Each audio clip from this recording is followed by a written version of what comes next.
జగన్ రెడ్డి ఈరోజు ఆంధ్ర రాష్ట్రానికి మంచి చేస్తాడు. ప్రతి కూలి తీసుకునేవాడు, మధ్యతరగతి వాడు, ఆటో రిక్షా ప్రతి ఒక్కరి పౌర కార్మికులందరూ రోజుకి 15 రూపాయలు పెట్టి కడుపు నిండా భోంచేసి అన్నపూర్ణాన్ని అన్నా క్యాంటీన్ని ఆపించింది ఎవరయ్యా?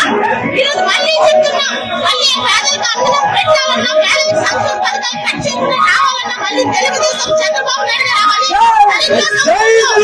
అన్నా క్యాంటీన్ని మళ్ళీ తెరిపించి పేదలకు అన్నం పెట్టేలా చేసుకొని తెలుగుదేశం తరఫున మాట్లాడుతున్నాం. ఈ రోజు 5 రూపాయలకి ఏమొస్తుందో రాష్ట్రంలో ప్రజలందరికీ తెలుసు. మనం రాసుకునే పెన్ను కూడా రావటం లేదండి. అలాంటి సమయంలో పేదలకి 3 పూటల ఉదయం టిఫిన్, మధ్యాహ్నం భోజనం, రాత్రి భోజనం 5 రూపాయలకి అందించాలని ఒక మంచి ఉద్దేశంతో, ఇదేమి గతంలో చంద్రబాబు నాయుడు గారు 2014-19 మధ్య ఇచ్చిన ఎన్నికల హామీ కాదు. కానీ అనుక్షణం అధికారంలోకి వచ్చినప్పటి నుంచి పేదలకు ఏ విధంగా సహకరించగలం, వాళ్ళకి సహాయపడగలమన్న ఆలోచనలో వచ్చిందే అన్నా క్యాంటీన్.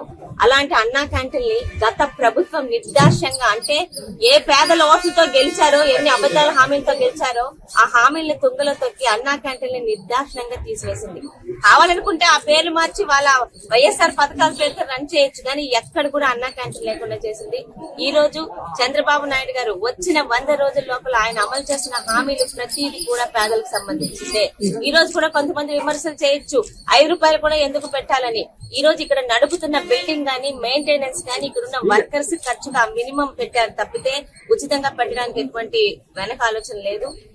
ఈ రోజు 5 రూపాయలకి 3 ఇడ్లీలతో పాటు అదే 5 రూపాయలకి 3 పూరీలు, కూర అందించడం, అలాగే మధ్యాహ్నం పూట అదే 5 రూపాయలకి అన్నము, పప్పు, కూర, పచ్చడి, పెరుగుతో పాటు అందించడం అన్నది ఎంత కమిట్మెంట్ తో తెలుగుదేశం పార్టీ గాని, తెలుగుదేశం ప్రభుత్వం గాని పేదల గురించి ఈ రోజు అన్ని రకాల పథకాలు తెస్తుందో అందరూ గుర్తుపెట్టుకోవాలి. మరొక్క మాట, ఈ రోజు అన్నా క్యాంటీన్ల గురించి గాని, గతంలో తెలుగుదేశం పార్టీ గురించి నోటికి వచ్చినట్టు మాట్లాడిన వైసీపీ నాయకులు కూడా మీరు కావాలనుకుంటే ఇక్కడ వచ్చి 5 రూపాయలు ఇచ్చి తినొచ్చండి, మాకు అలాంటి భేదాలు ఏం లేవు.